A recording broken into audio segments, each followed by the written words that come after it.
Hello all welcome to machine possible IAS academy. రీసెంట్గా మనకి న్యూస్లో రూపాయి విలువ జీవితకాల కనిష్టానికి పడిపోయింది అని చెప్పేసి బాగా వినిపిస్తుంది. సో అందరు విశ్లేషకులు కూడా దీని మీద బాగా మాట్లాడుతున్నారు అన్నమాట. సో ఈ నేపథ్యంలో అసలు చరిత్రలో ఎన్నడూ లేనంత దారుణంగా రూపాయి విలువ పడిపోవడానికి కారణం ఏంటి, అసలు దీన్ని ప్రభావితం చేసేటువంటి అంశాలు ఏంటి, దీనికి అమెరికా రాజకీయాలకి ఉన్నటువంటి సంబంధం ఏంటి, ఇది మన ఆర్థిక వ్యవస్థకి లాభమా లేదా నష్టమా, గవర్నమెంట్ ఎలాంటి చర్యలు తీసుకోవాలి, ఇలాంటి అంశాలన్నిటి మీద ఈరోజు మనం డిస్కస్ చేసుకుందాం. ముందుగా అసలు రూపాయి అనే కాదు, ఏ కరెన్సీ అయినా పడిపోయిందా లేదా పెరిగిందా దాని విలువ అనేటువంటి దాన్ని ఎవరు ప్రెడిక్ట్ చేస్తారు అంటే మార్కెట్ శక్తులు ప్రెడిక్ట్ చేస్తాయి. మార్కెట్లో డాలర్కు ఉన్నటువంటి డిమాండ్ ఆధారంగా మిగతా దేశాల యొక్క కరెన్సీలు పడిపోయాయా లేదా పెరిగాయా అనేటువంటిది నిర్ధారించబడుతుంది అనమాట. ఎందుకంటే అన్ని దేశాలు కలిపి డాలర్ని ఫారెన్ ట్రేడ్కి మీడియం ఆఫ్ ఎక్స్చేంజ్గా అంగీకరించడం జరిగింది. సో ఈ నేపథ్యంలో ఏ దేశం మరొక దేశంతో ట్రేడ్ చేయాలన్నా డాలర్ల రూపంలోనే చెల్లింపులు అనేవి ఉంటాయి అన్నమాట. అలాగే ప్రతి దేశం కూడా కొంత ఫారెక్స్ రిజర్వ్స్ అనేటువంటివి పెట్టుకుంటుంది తన యొక్క కేంద్ర బ్యాంక్లో. మనకు కూడా ఆర్బీఐలో ఫారెక్స్ రిజర్వ్స్ ఉంటాయి. సో ఈ ఫారెక్స్ రిజర్వ్స్ అన్నీ కూడా డాలర్ల రూపంలోనే పెట్టుకుంటూ ఉంటాం అన్నమాట. ఇది ఒక పద్ధతి. అయితే రూపాయి విషయానికి వస్తే ఇప్పుడు ప్రస్తుతం మనం $1 సంపాదించాలంటే, $1 కొనుక్కోవాలంటే 85.11 రూపాయలు ఖర్చు చేసేటువంటి పరిస్థితి ఉందన్నమాట. సో దీని పతనానికి సంబంధించి చూసుకుంటే కోవిడ్ టైంలో ఇది 82 రూపీస్గా ఉండేది. $1కి 82 రూపాయలు చెల్లించాల్సి వచ్చేది. అది 82 నుంచి 83 రూపాయలకి రావడానికి 14 నెలలు పడితే 83 నుంచి 84.2కి రావడానికి 10 నెలలు పట్టింది. కానీ 84.2 నుంచి 85.11కి రావడానికి ఈ లాస్ట్ 2 మంత్సే పట్టింది అనమాట. అంటే లాస్ట్ నవంబర్ డిసెంబర్ నెలలు మాత్రమే ఈ చేంజ్ అనేది జరిగింది. మరి ఇంత ర్యాపిడ్గా ఎందుకు చేంజ్ అవుతుంది రూపాయి విలువ అని చూస్తే కనుక రీసెంట్గా అమెరికాలో జరిగినటువంటి అధ్యక్ష ఎన్నికలు ఒక కారణంగా చెప్పొచ్చు. రెండోది, అమెరికా మీద అంతర్జాతీయ షేర్ హోల్డర్స్లో బాగా బలమైన నమ్మకం ఏర్పడంగా చెప్పొచ్చు. అండ్ డొనాల్డ్ ట్రంప్ అధికారంలోకి ఇంకా పూర్తి స్థాయిలో రాకముందే, అధ్యక్ష ఎన్నికలు ముగిసిన తర్వాత నుంచి, అలాగే అతని యొక్క ఎన్నికల ప్రచారంలో కూడా చాలా స్టేట్మెంట్స్ పాస్ చేస్తున్నాడు, ముఖ్యంగా ఏషియన్ కంట్రీస్కి. సో ఈ నేపథ్యంలో కూడా అన్ని రకాల కరెన్సీలు, ఏషియన్ కరెన్సీస్ ఎస్పెషల్లీ అండ్ యూరోతో సహా అన్నీ కూడా తగ్గిపోయాయి అనమాట. కొద్దో గొప్ప మన ఇండియన్ కరెన్సీనే కొద్దిగా బెటర్గా ఉంది. సో దీనికి కారణాలు ఏంటి, అసలు ఆయన పాస్ చేసినటువంటి స్టేట్మెంట్లు ఏంటి అని చూస్తే కనుక ఆయన ఎన్నికల ప్రచారం టైంలోనే చెప్పాడు, మళ్ళీ నేను యుఎస్ని పునర్నిర్మించాలనుకుంటున్నాను, ఏదైతే వైభవం కోల్పోయిందో యుఎస్ దాన్ని తిరిగి తీసుకురావాలనుకుంటున్నాను అనేటువంటి స్టేట్మెంట్ ఒకటి చేశారు. సాధారణంగా డొనాల్డ్ ట్రంప్కు ఉన్నటువంటి ముద్ర ఏంటి అంటే తెల్లజాతి పక్షపాతి, అమెరికా పక్షపాతి, అమెరికా ఫస్ట్ అనేటువంటి విధానాన్ని ముందుకు తీసుకొస్తాడు. అండ్ రెండోది, ఆయన ట్రేడ్ వార్స్కి డైరెక్ట్గానే నాంది పలుకుతూ ఉంటాడు. మనకి ఇజ్రాయెల్ వార్లు తెలుసు, అలాగే సిరియా వార్ తెలుసు, రష్యా ఉక్రెయిన్ వార్ తెలుసు. కానీ డొనాల్డ్ ట్రంప్ది ఎలాంటి వార్ అంటే ట్రేడ్ వార్స్కి ఎక్కువగా ప్రేరేపిస్తూ ఉంటాడు. ఈ ఇంపోర్ట్ డ్యూటీస్ మీద, టారిఫ్ల మీద, వీటి మీద ఉన్నటువంటి అగ్రిమెంట్స్ని మళ్ళీ తిరగరాయడాలు, తనకు అనుకూలంగా ఉన్నటువంటి వాళ్ళకి ఒక రకమైనటువంటి డ్యూటీస్, అనుకూలంగా లేని కంట్రీస్కి ఒకలాంటివి, అండ్ ఇంటర్నేషనల్ ట్రేడ్ మార్కెట్లో మోనోపలీగా ఎదగాలనుకుంటాడు అనమాట. సో ఇలాంటి విధానాల వల్ల ఎవరికి లాభం అంటే షేర్ హోల్డర్స్ ఎవరైతే ఉన్నారో మదుపరులు, వీళ్ళు డైరెక్ట్గా అమెరికాలో ఇన్వెస్ట్మెంట్లు పెట్టడం అనేటువంటి స్టార్ట్ చేశారు. ఎప్పుడైతే డొనాల్డ్ ట్రంప్ గెలుపొందారో అమెరికా మీద మళ్ళీ ఈయన అమెరికా ఫస్ట్ పాలసీని తీసుకొస్తాడు కాబట్టి అక్కడ పెట్టుకుంటే కొంత మనకి లాభాలు త్వరగా ఉంటాయి, డాలర్లలో లాభాలు ఉంటాయి, ఎందుకంటే పెద్ద కరెన్సీ కాబట్టి అని చెప్పేసి ఈ పోర్ట్ఫోలియో ఇన్వెస్ట్మెంట్లు అన్నీ కూడా ఇన్వెస్టర్లు అందరూ అక్కడ తరలిపోతున్నారు అనమాట. సాధారణంగా మార్కెట్లో 2 రకాల ఇన్వెస్ట్మెంట్లు ఉంటాయి, ఒకటి ఎఫ్డిఐస్, రెండోది ఎఫ్పిఐస్.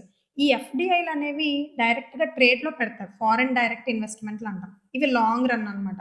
ఇది క్యాపిటల్ గూడ్స్ మీద పెట్టచ్చు, అలాగే ఎక్స్పోర్ట్స్ అండ్ ఇంపోర్ట్స్ మీద పెట్టచ్చు. కానీ ఎఫ్పిఐలు అనేవి షార్ట్ టర్మ్, వాళ్ళు ఎప్పుడైనా ఏ దేశంలోనన్నా పెట్టచ్చు, ఎప్పుడైనా విత్డ్రా చేసుకుని ఇంకో దేశానికి వెళ్ళిపోవచ్చు అనమాట. ఇవి డైరెక్ట్గా స్టాక్ మార్కెట్లో పెడతారు, ఫారెన్ పోర్ట్ఫోలియో ఇన్వెస్ట్మెంట్స్ అంటారు. సో రీసెంట్గా లాస్ట్ 2 నెలల్లో అన్ని దేశాలలో పెట్టుబడులు పెట్టినటువంటి షేర్ హోల్డర్లు వాళ్ళ డబ్బులంతా విత్డ్రా చేసుకుని వెళ్ళి అమెరికాలో డంప్ చేస్తున్నారనమాట. దీనికి ట్రంప్ యొక్క స్టేట్మెంట్సే కారణం, ప్రధానంగా బలాన్ని చేకూరుస్తుంది. జనరల్గా ఇప్పుడు అమెరికాలో ఇన్ఫ్లేషన్ నడుస్తుంది. సో ఈ నేపథ్యంలో అక్కడ మనకి ఎలాగైతే రెపో రేట్ ఉంటుందో అక్కడ ఫెడ్ రేట్ అంటారు అనమాట. సో ఆ ఫెడ్ రేట్ని ఇంట్రెస్ట్ రేట్ని తగ్గించారు. జనరలీ ఇంట్రెస్ట్ రేట్లను పెంచినప్పుడు ఇన్వెస్టర్లు అక్కడ ఇన్వెస్ట్ చేయడానికి ఇష్టపడతారు ఏ కంట్రీలోనన్నా. కానీ ఇక్కడ గమనించాల్సిన విషయం ఏంటంటే అందరూ ఇంట్రెస్ట్ రేట్లు తగ్గించినప్పటికీ కూడా అసలు ఎఫ్పిఐలన్నీ అటే తరలిపోతున్నాయి. దానికి కారణం ఏంటంటే ఈరోజు కాకపోయినా రేపైనా మనం పెట్టిన దానికి 3 4 లాభాలే పొందుతామనేటువంటి బాగా గుడ్డి నమ్మకం ఈ ఇన్వెస్టర్లలో ఏర్పడడానికి కారణం ట్రంప్ యొక్క వ్యాఖ్యలు అనమాట. సో ట్రంప్ యొక్క విధానాల మీద, మోనోపాలీ విధానాల మీద అంతటి నమ్మకం ఇంటర్నేషనల్ మార్కెట్లో ఉందని చెప్పొచ్చు. అండ్ రెండోది, మనం ఇప్పుడు చెప్పుకున్నట్టు అమెరికాలో ఇన్ఫ్లేషన్ నడుస్తుందన్నాం. సో ధరలు ఎక్కువగా ఉన్నాయి. సో దీన్ని దృష్టిలో పెట్టుకుని రీసెంట్గానే ట్రంప్ ఇంకొక వ్యాఖ్య చేశాడు.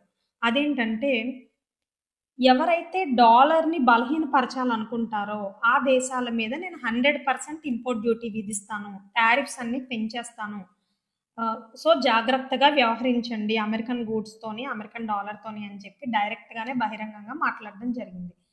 సో దీనికి రీజన్ ఏంటి అంటే, ఆసియా దేశాల యొక్క గూడ్స్ ఏవైతే ఉన్నాయో, మ్యానుఫ్యాక్చరింగ్ గూడ్స్, ముఖ్యంగా డైలీ కన్జంప్షన్ గూడ్స్ అంటాం కదా, నిత్యావసర వస్తువులు, ఇవన్నీ కూడా ఇంటర్నేషనల్ మార్కెట్లో బాగా చీప్గా దొరికేస్తూ ఉంటాయి అనమాట.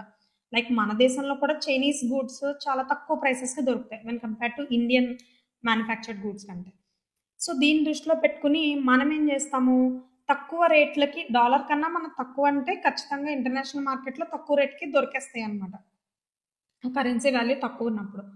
సో అమెరికాలో మనందరి గూడ్స్, వేరే దేశాలందరి గూడ్స్ తక్కువకి దొరుకుతూ అమెరికన్ గూడ్స్ మాత్రం మన దేశాలలో ఎక్కువ ప్రైసులకు అమ్ముతున్నారంట. సో దీనికి కారణం ఏంటి, మనకి ఎక్స్పోర్ట్ చేయడానికి, అక్కడికి ఆ దేశానికి ఎక్స్పోర్ట్ చేయడానికి, అంటే వాళ్ళు ఇంపోర్ట్ చేసుకోవడానికి అయ్యేటువంటి ఖర్చు ఏదైతే ఉందో ఆ డ్యూటీస్ తక్కువగా ఉంటాయి. ఇది WTO నార్మ్స్ ప్రకారం ఏంటంటే అండర్ డెవలపింగ్ కంట్రీస్కి అండ్ డెవలపింగ్ కంట్రీస్కి కూడా కొంత ఎగ్జంప్షన్ ఉంటుందన్నమాట. ఇంటర్నేషనల్ ట్రేడ్లో అగ్రరాజ్యాలతోని, ఆల్రెడీ డెవలప్డ్ ఎకానమీస్తో సమానంగా ఇంపోర్ట్స్ ఎక్స్పోర్ట్స్ డ్యూటీస్ ఉండవు, మనకు కొంత తక్కువ ఉంటాయి. సో ఈ వెసులుబాటుని ఆసరాగా తీసుకుని మీరు బిజినెస్ చేసుకుంటున్నారు, బాగానే మీ ఎకానమీస్ గ్రో చేసుకుంటున్నారు, మీ ఎకానమీస్ గ్రో అవ్వడం వల్ల నా డాలర్కి డిమాండ్ తగ్గిపోతుంది. సో ఇలా ఎవరైనా డాలర్ డిమాండ్ని తగ్గించాలని చూసి, మీ గూడ్స్ని చీప్గా అమ్ముకోవాలని చూసి ఇలా చేస్తే మాత్రం మీ అందరి మీద టారిఫ్స్ విధిస్తాను, 100% టారిఫ్స్ పెంచేస్తాను, ముఖ్యంగా బ్రిక్స్ దేశాల మీద అసలు ఉపేక్షించబోను అని చెప్పి డైరెక్ట్గానే ఆయన వ్యాఖ్యానించడం జరిగింది. దీంతో ఆసియా దేశాలన్నీ కొంచెం వెనకడుగేస్తున్నాయి అన్నమాట. ముఖ్యంగా అమెరికాతో ట్రేడ్ అంటే కొద్దిగా ఆలోచిస్తున్నాయి, తగ్గుతున్నాయి. ఎందుకు వచ్చింది, నన్నంత పని చేశాడంటే ఆ కాస్త ట్రేడ్ కూడా మనం చేసుకోలేము అని చెప్పి. అండ్ అమెరికన్ గూడ్స్ కూడా కొంత వెసులుబాటు కల్పించి కొంచెం ఇంపోర్ట్ డ్యూటీస్ తగ్గించే విధంగా కూడా కొన్ని దేశాలు చర్యలు తీసుకుంటున్నాయి. సో అయితే అన్ని దేశ కరెన్సీలని అమెరికా ఒక్కటే నిర్ధారిస్తుందని కూడా చెప్పలేము. అది దేశం నుంచి దేశానికి, ఆ దేశంలో అవలంబించేటువంటి ఆర్థిక విధానాల మీద ఖచ్చితంగా ఆధారపడి ఉంటుంది. ఫర్ ఎగ్జాంపుల్, ఇప్పుడు మనం చెప్పుకున్న యూరోతో సహా ఆసియా దేశాల కరెన్సీలన్నీ తగ్గిపోయాయని, కానీ Mexican peso, Singapore dollar, Switzerland, వీటి కరెన్సీలన్నీ కూడా రీసెంట్గా ఈ 2-3 నెలల్లోనే ట్రంప్ వచ్చిన తర్వాత వాటి వాల్యూని పెంచుకున్నాయి డాలర్తో కంపారిజన్ చేసినప్పుడు. సో పెంచుకోగలిగేటువంటి ఆర్థిక వ్యవస్థ అవి నిర్మించుకున్నాయి అన్నమాట. సో అటువంటి విధానాలు అవలంబిస్తే ఖచ్చితంగా మనం కూడా దీని నుంచి బయటపడవచ్చు. సో అయితే దీనికి మన ఇండియాలో ఉన్నటువంటి మేజర్ ప్రాబ్లం ఏంటి అంటే, ఇప్పుడు మనం చెప్పుకున్నట్టు FDIs, FPIs ఈ రెండు కూడా కీ రోల్ ప్లే చేస్తాయి. ఒకటి, ఈ FDIస్ని పెంచుకోగలగాలి మనం, ఫారెన్ డైరెక్ట్ ఇన్వెస్ట్మెంట్, అంటే ఇండియాలో ఇన్వెస్ట్ చేస్తే లాభాలు వస్తాయి అనేటువంటి నమ్మకాన్ని ఇన్వెస్టర్లకి కల్పించగలగాలి. అలా కల్పించాలంటే ఏం చేయాలి, మనకేమో ఎక్స్పోర్ట్స్ ఏమో తక్కువ, ఇంపోర్ట్స్ ఏమో ఎక్కువ. లాస్ట్ క్వార్టర్లోనే చూసుకుంటే 2024 లాస్ట్ క్వార్టర్లో $38 బిలియన్ ఇంపోర్ట్స్ చేసుకుంది ఇండియా. సో ఈ రకంగా ఉన్నప్పుడు ఖచ్చితంగా బ్యాలెన్స్ ఆఫ్ ట్రేడ్ అనేది డెఫిసిట్లోనే ఉంటుంది, మనకి ఎప్పుడు ఫస్ట్ నుంచి డెఫిసిట్లోనే ఉంటుంది. ఇది డైరెక్ట్గా కరెంట్ అకౌంట్కి లింక్. సో ఖచ్చితంగా కరెంట్ అకౌంట్ కూడా డెఫిసిట్లోనే ఉంటుంది. ఇలాంటి పరిస్థితుల్లో మరి కరెన్సీ అనేటువంటిది పతనం అయిపోతుంది కదా. సో కరెంట్ అకౌంట్ డెఫిసిట్ని ఎప్పుడైతే మనం సర్ప్లస్లోకి తీసుకురాగలుగుతామో అంటే ఇంపోర్ట్స్ని పెంచుకుంటూ ఎక్స్పోర్ట్స్ని తగ్గించుకోగలగాలన్నమాట. అంటే మ్యానుఫ్యాక్చరింగ్ యూనిట్ మీద బాగా దృష్టి పెట్టాలి. మ్యానుఫ్యాక్చరింగ్ రంగంలో గవర్నమెంట్ ఇన్వెస్ట్మెంట్లు జరిగేటట్టు చూడాలి. ఆ రంగాన్ని బలోపేతం కోసమే డబ్బులు ఖర్చు చేయాలి.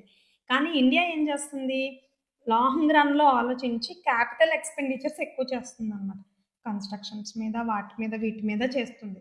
అవన్నీ అందులో సగం విగ్రహాల ప్రతిష్టలు కానీ ఇలాంటివన్నీ ఒక వర్గానికి ప్రేరణ కావచ్చు. కానీ మరీ అన్ని కోట్లు అన్ని డాలర్ల ఖర్చు చేయడం అనేటువంటిది అనవసరమైనది, నిరర్ధకమైనటువంటిది.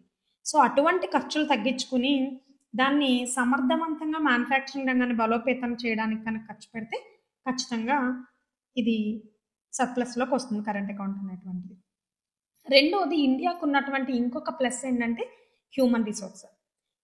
మనతో పాటు ఇంచుమించు ఈక్వల్గా పాపులేషన్ ఉన్నటువంటి చైనా మనకంటే ఎకానమీలో ఎంతో ముందుంది, ఎంతో ప్రగతి సాధించింది. కానీ అక్కడ ఉన్నటువంటి ఒక మైనస్ ఏంటంటే ఇప్పుడు అప్పట్లో ఎప్పుడో వాళ్ళకి అక్కడ జనాభా నియంత్రణ కార్యక్రమాలు అమలు చేయడం వల్ల ఇప్పుడు చైనాలో వర్కింగ్ ఏజ్ పాపులేషన్ లేదు. అంటే 18 సంవత్సరాల నుంచి 54 సంవత్సరాల మధ్యలో ఉన్నటువంటి పాపులేషన్ లేరు. అసలు ఎక్కడో 1-2 అన్నట్టుగా చాలా ఒక 10% కూడా ఉండరేమో, అంతలా పడిపోయిందనమాట. ఓన్లీ ఏజ్డ్ పాపులేషనే ఉన్నారు. కానీ ఇండియాకి అలా కాదు. మన ఇండియాకున్న ప్లస్ ఏంటంటే ప్రపంచ దేశాలన్నిట్లో కంటే ఎక్కువ వర్కింగ్ ఏజ్ పాపులేషన్ ఉన్నది ఇండియాలోనే. సో కాబట్టి గవర్నమెంట్ డైరెక్ట్గా పెట్టేటువంటి ఇన్వెస్ట్మెంట్లు క్యాపిటల్ ఇన్వెస్ట్మెంట్ కంటే కూడా రెవెన్యూ ఎక్స్పెండిచర్స్ చేస్తే కనుక అందులో కూడా స్కిల్ డెవలప్మెంట్ యాక్టివిటీస్, ఈ హ్యూమన్ రిసోర్స్ డెవలప్మెంట్ యాక్టివిటీస్ లాంటి వాటి మీద పెట్టి మన సర్వీస్ సెక్టర్ని బలోపేతం చేసుకోగలిగితే, ఎందుకంటే మ్యానుఫ్యాక్చరింగ్ రంగాన్ని బలోపేతం చేసుకోవడానికి రా మెటీరియల్ కోసం మనం ఇంపోర్ట్స్ చేసుకుంటున్నాం, అవి మన ఎక్స్పోర్ట్స్ని మించిపోతున్నాయి. అలాంటప్పుడు అట్లీస్ట్ మనం సర్వీస్ సెక్టర్నన్నా గట్టిగా బలోపేతం చేసుకుంటే కనుక దీని ద్వారా మన వాళ్ళు వేరే దేశాలలో వెళ్ళి అక్కడ ఉద్యోగాలు చేయడం, తద్వారా డాలర్ల రూపంలో మళ్ళీ మనకి రిజర్వ్స్ రావడం అనేటువంటి జరుగుతుంది. ఇది ఇంకొక చర్య. సో దీని ద్వారా కరెంట్ అకౌంట్ కూడా డెఫిసిట్లోంచి సర్ప్లస్లోకి వస్తే ఖచ్చితంగా ఎఫ్పిఐలు కూడా పెరుగుతాయి. పోర్ట్ఫోలియో ఇన్వెస్ట్మెంట్స్ కూడా మన ఇండియా మీద నమ్మకం ఏర్పడుతుంది ఇంటర్నేషనల్ మార్కెట్లో. మళ్ళా ఏదైతే తరలిపోయాయో వేరే దేశాలకి, ముఖ్యంగా అమెరికాకి, అవన్నీ మళ్ళా మన ఇండియాలో పెట్టడానికి మొగ్గు చూపిస్తారనమాట. ఎకానమీ బలోపేతం అవుతుంది కాబట్టి. సరే, ఇప్పుడు అసలు కరెన్సీ డౌన్ఫాల్ అనేటువంటిది ఆ దేశ ఆర్థిక వ్యవస్థకి లాభమా నష్టమా అనేటువంటి విషయం గురించి మాట్లాడుకుంటే ఒక రకంగా లాభము, ఇంకో రకంగా నష్టం కూడా ఉంది. జనరల్గా చైనాని ఎగ్జాంపుల్గా తీసుకుంటే కనుక చైనీస్ యువాన్ అనేటువంటిది ప్రతిసారి వాళ్ళు డివాల్యూట్ చేసుకుంటూనే ఉంటారు. చాలా తక్కువ ఉంటుంది డాలర్తో పోల్చుకున్నప్పుడు.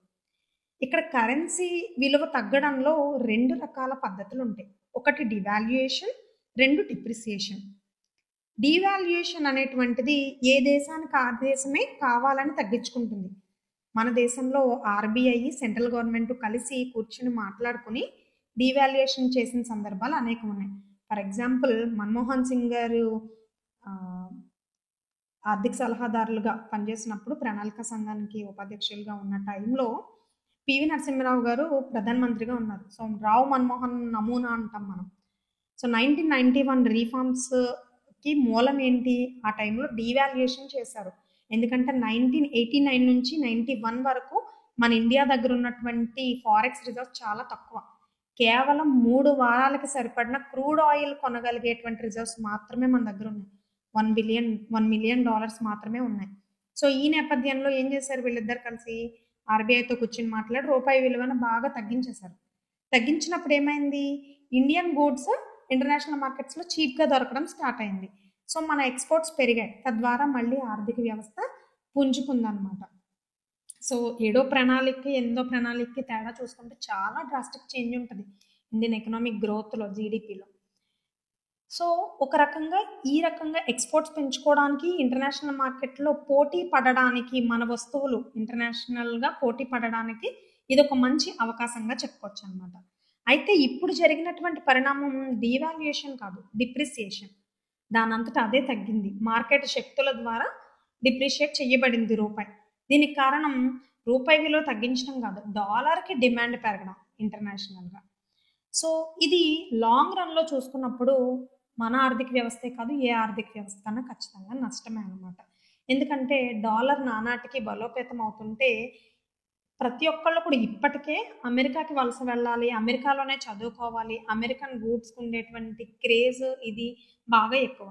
సో, ఇంకా దానికి డిమాండ్ పెంచి, దాన్ని బలోపేతం చేసి, మన ఆర్థిక వ్యవస్థలన్నీ కూడా మెల్లమెల్లగా పతనం అయిపోతున్నాయనుకోండి. అది ఖచ్చితంగా ఏ దేశానికన్నా చేటే. దాని ద్వారా current account and international trade కూడా ఎప్పటికీ కిందకి వెళ్ళిపోతూనే ఉంటుంది. అయితే ఇది పూర్తి స్థాయిలో డాలర్ డిమాండ్‌ని అంత పెరగకుండా చేయాలి అంటే ఇందాక మనం చెప్పుకున్నట్టు డాలర్ డిమాండ్‌ని అట్‌లీస్ట్ మన కంట్రీలో మనం తగ్గించుకోవాలి. ఎలాగా ఇంటర్నేషనల్ ఆహ్, ఫారెక్స్ రిజర్వ్స్ ఏవైతే ఉన్నాయో ఆర్‌బీఐ దగ్గర వీటిని డాలర్‌లని కొన్నిటిని మార్కెట్‌లోకి వదిలేయాలి ఓపెన్ మార్కెట్‌లోకి.